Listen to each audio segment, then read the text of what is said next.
Welcome back to the show. We got Ripple's bank application, and it's quite revealing, ladies and gentlemen. Somebody roll that beautiful intro.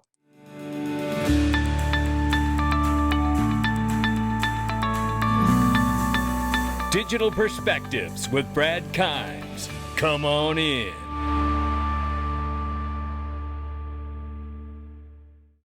Welcome back to the show. You can follow us on X, YouTube, and DigPerspectives.com for exclusive content. Right now, $3.75 trillion market cap for crypto.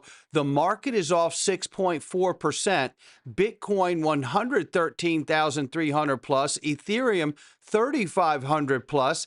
XRP 293. We're off 1.2 on the 24. We're off 8.1 on the 7-day. Let's look at the range of price very quickly here. Ranging between 292 and 305. This is where we're sitting at today. I said, we were going into a dip on Friday, and I bought that dip. Now I'm sitting here looking at the weekend dip.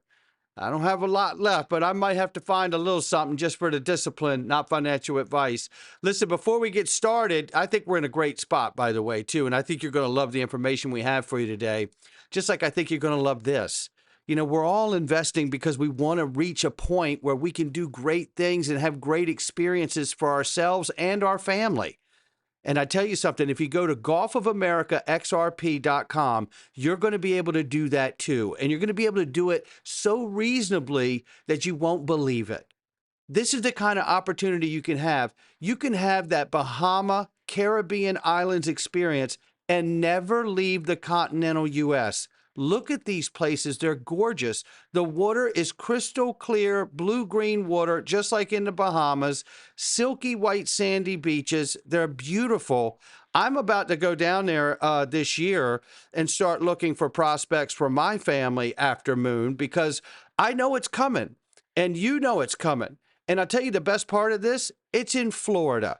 It's in a beautiful, beautiful panhandle of Florida. And by the way, you can use the number and the text message. Just click the link underneath it here and call or text Daniel, which I've been talking to. He's going to help me find my property. He'll help you find your property. And by the way, if you don't want to be down there all the time, you want to offset the fees for the condo or whatever you end up getting, you can do that. And they'll help you do that. And it won't be a headache. They'll help you line it up so you can just enjoy the property and have great experiences for you and your family.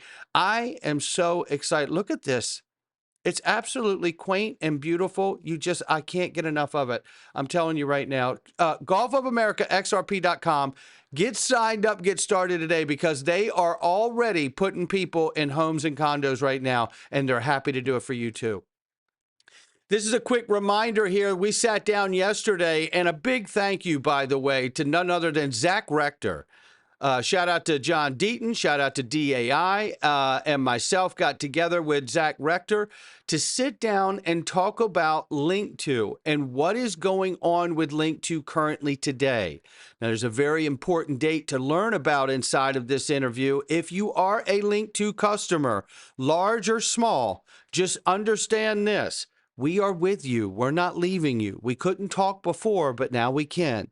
And we're not here to talk about previous leadership or new leadership. What we're here to talk about is the support of every customer that has been on that platform. Because you, just like us, are the people that need to be protected now. That's where we're at today. You should watch this video, and a big thank you and shout out to Zach Rector, who absolutely smashed it, and he has been smashing the coverage on Link2, and that's why we chose to sit down with him. This is a great conversation, and it really provides a lot of information. If you're a Link2 customer, please go check it out. Right here, any day now, alt season's going to begin, and we're seeing a potential for a 175-time breakout. I say bring it on. I got room on my bingo card for it. Yeah, I know you do too. Meanwhile, Jim Cramer says, I always despise both August and September. Just tough months to make money. And Dom from Easy A, rightfully so, says, buckle up, generational wealth coming. Oh, goodness. Yeah, the inverse Cramer move. Not to mention that Dom's brother Phil says, he puts a scenario out where the girl asks, he's probably out partying with the guys. He says, me on a Friday night, making XRP market cap multiplier visualizations. I've also open sourced this so you can use it as a visualize at how multipliers work. This is brilliant. Now, Zach Rector's done great breakdowns on multipliers in the market cap, right? And you should go watch those as well, and it'll totally help you understand exactly what you're looking at here. But market cap multiplier is basically how deep the depth of the order books are. And what he's done here is give you a total order size based on what it would take to buy out each price point. Isn't that amazing? You know, I broadly, without doing the multiplier, asked Grok how much loose liquidity XRP is on all of the exchanges, and it ballparked $15 billion worth. Well, at the current price of $3 at that time, it was $3 on the nose. That means there's 5 billion XRP loose on the market. So for $15 billion, the banks and institutions, if they want to, could come in and Shane Ellis this market for $15 billion and wipe it right out and drive the price up to a point where they know that they could have a very, very deep market for XRP and larger value payments. This is fantastic. And by the way, the full code is here. He offers it for you. You can copy and paste it and put it where you want it so you can start using it too. I'm so dumb at this that I don't even know where I would put this. I need to know where to put this to be able to watch it. And I would love to watch it. So maybe I'll reach out to those guys. I know they're super busy. But nonetheless, let's keep moving here. CME Group is starting to say the quiet part out loud. This matters, and it sure does. CME Group says Ether, Solana, and XRP are surging, and our chief economist has the story. And that story is basically this. What is clear is that as crypto world matures and formal legal frameworks are beginning to form governing the crypto space, there is a potential for diversification away from Bitcoin and towards crypto assets like ETH, Solana, and XRP that have more explicit use cases than Bitcoin. It goes on and on and on and talk about the benefits. And you know what? It isn't going to take the market long. Excuse me. It isn't going to take the market very long to realize this fact that the CME Group is highlighting. Because business goes where money flows. That's how it works, ladies and gentlemen. It's very simple. Not to mention that while all of this realization is starting to come to the surface here about other coins, we know that we're getting a big embrace from regulators like the chair of the SEC, Paul Atkins. Shout out to you. We will make sure the next chapter of financial innovation is written right here in America. That is an incredible statement from the chair of the SEC compared to what we just came from. And these are three people in the regulatory side of the market that I tell you, American innovation and markets are in very good hands. Commissioner Peirce, Commissioner Pham, and Commissioner Atkins. What a difference just a few months makes. What a difference. Christian Carlos says this right here. You know, this is where we're going with the embrace of regulators, the understanding that utility in these altcoins are going to begin to change the landscape forever. Christian Carlos says this: in a few years, in wake of Project Crypto, every new issue of securities, equities, debt, government will either be tokenized and on-chain, or will trade at a substantial discount to those that are. Extraordinary policy, vision, and leadership, as he highlights Senator Paul Atkins and others. You know, this is where we're going. This is the conversation that I had with the Honorable Christian Carlo on stage at XRP Las Vegas 25. I asked him specifically, do you believe that the U.S. Treasury and U.S. government will issue digital asset bonds in order to acquire the assets so they don't cost the taxpayer money, but in fact do a a yield share with them through the bond issuance? And he said, absolutely. And it'll be done on every level, state, federal, you name it. That's what's coming. The tokenization of all of this. And I don't need to go over it. You know what all of this is. The Honorable Cristiano Carlo just laid out what all of it is. It's the rest of the financial markets. That's what needs to be tokenized. And you know what? Ripple is prepared on the foundational level to serve from custody to tokenization to getting payments and clearing and settlement done. Every step of the process, Ripple is prepared to serve at scale. That's what they're preparing for. And meanwhile, the U.S. Treasury Secretary, Scott Bessent, says, we are now exploring new possibilities in decentralized computing and digital payments to unlock the potential of blockchain technology. The U.S. government, huh? And whoever will be selected to help solve these problems for the U.S. government and the Treasury will probably need a bank license and a Federal Reserve master account. You know, just like the one Ripple are doing right now. Yeah, just like the one they're doing right now. All of this is taking us to a very, very critical place, and it's right here. Ripple's OCC banking license application is now available. Volume 1 is the public release.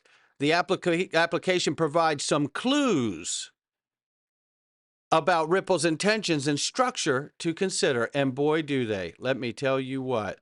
One is, this is not a retail bank like I have told you. This is not going to be a PNC Bank of America bank. First, maybe obviously, Ripple is applying to charter a limited purpose OCC regulated national trust bank. It would enable custody of RLUSD reserves and operating regulated infrastructure for tokenized finance and future Fed access. So it won't be retail. Didn't we say that?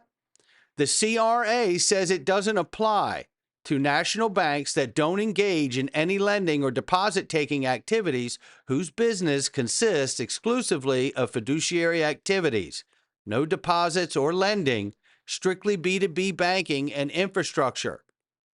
The trust bank is explicitly built for real USD. Notice no mention of XRP here. Conjecture, it behooves Ripple to distance XRP from the bank's regulatory application to avoid conflating an OCC supervised trust bank with a token at this point.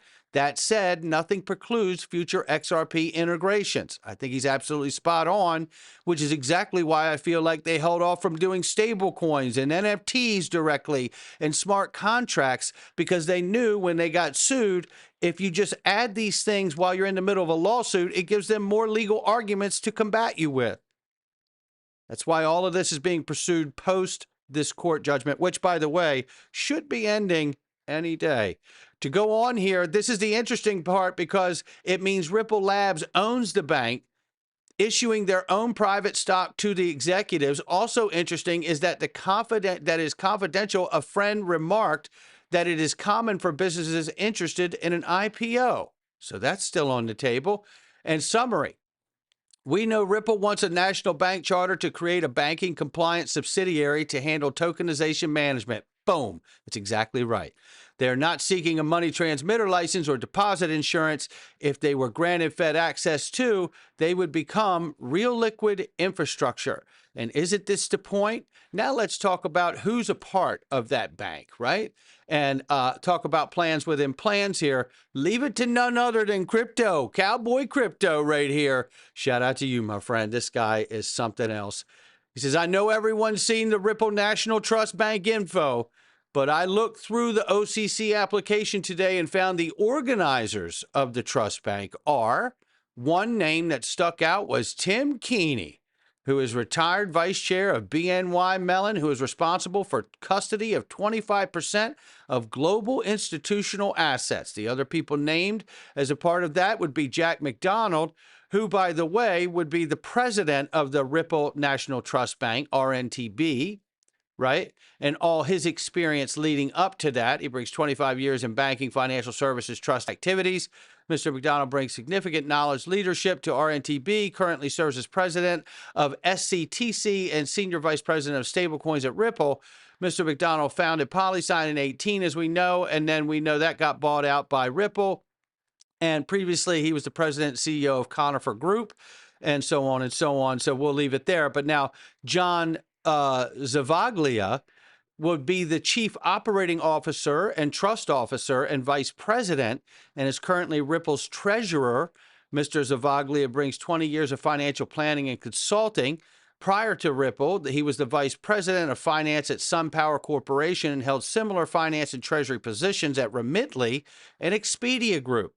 He held various positions at Deloitte over 10 years as well, and earned his BS accounting firm in San Diego, which is great, and also CPA. So Stuart Alderati, we know, is the chief legal officer of Ripple. He brings 35 years of legal experience with expertise in financial services, regulatory affairs. He says, or they say, prior to Ripple, Mr. Alderati was general counsel at CIT for 3 years, general counsel at HSBC North America for 6 years, and managing counsel at American Express for 8 years. He was a partner at LeBeau, Lamb, and Green and McRae from 1989 to 2002, where he held his BA and Juris Doctor from Rutgers University. And then Tim Keeney, who we know, who was at BNY Mellon and responsible for 25% of the world's global assets. That's who we're talking about. David Puth, career spans more than 3 decades, leadership, finance, markets, payments, and technology. Currently the vice chairman of North America for Partners Capital, where he has held his position since May 23. Mr. Puth, the CEO at Center Consortium, has held various senior leadership positions in financial services, including CLS. We've heard of that. And then chief executive officer over 6 years. And he's also led the leadership positions at industry bodies at the Federal Reserve and Bank of England and Bank of International Settlements. That's who David Puth is. So you get that, right? That's all right there. That's who we're putting into place for this Ripple National Trust Bank charter, right? And a reminder about Tim Keeney and the 25% of global institutional assets. This is a very, very big deal, ladies and gentlemen. And I remind everybody, BNY Mellon, Volante, which is tied heavily into FedNow, is all tied into RippleNet. The knee bone's connected to the leg bone. And all we're looking for over the next few days is the potential to break out towards $4.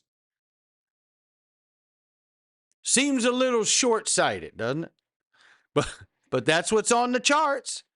And these guys do a great job of staying on top of it, and I'm super grateful for them. And we got to get to 4 before we can get to 40 or 400 or 4,000, right? Or 40,000. But I think all of it is in front of us. And I think you do too. Not financial advice from me or anyone else. It's just my digital perspectives. Happy Saturday. Ripple is not a consumer bank. Ripple is a B2B bank. This is getting good. Catch you on the next one.